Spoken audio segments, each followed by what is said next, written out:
The astronaut made a chilling discovery on the moon. He might have been deceived by the company. Right in front of him stood a massive signal jammer. Originally, he had signed a 3-year contract with the company, promising to return to Earth and reunite with his wife and daughter after earning $60 million. But during those 3 years, he had never once spoken to his wife and daughter via live video call. The company claimed the communication satellites on the moon were broken, so he could only send and receive pre-recorded video messages. However, today, he discovered a signal jammer near the base, proving the company had been lying all along. They had deliberately blocked communications. To confirm his suspicions, he immediately drove beyond the jamming zone and used a satellite phone to call home. Sure enough, the call went through. A little girl answered. He asked to speak with his wife, mentioning her name. But to his shock, the girl said her mother had passed away years ago.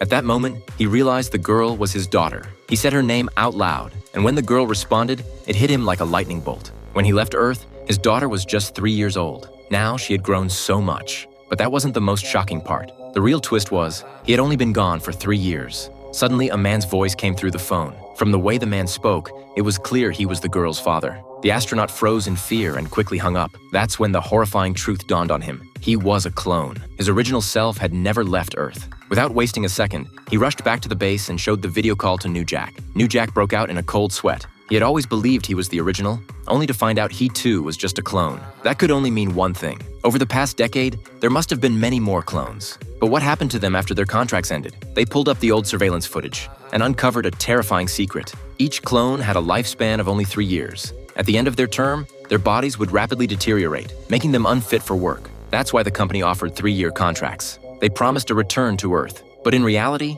the so-called return pod was an incinerator. Returning to Earth was just a euphemism for cremation. It was clear the secret was hidden in that room. They pried open the floor, and sure enough, they discovered something shocking. Wasting no time, they climbed inside to investigate. What they found left them speechless. Thousands upon thousands of clones, just like themselves. The company had sacrificed all those lives for profit, utterly heartless and immoral. Enraged, New Jack decided it was time to make them pay.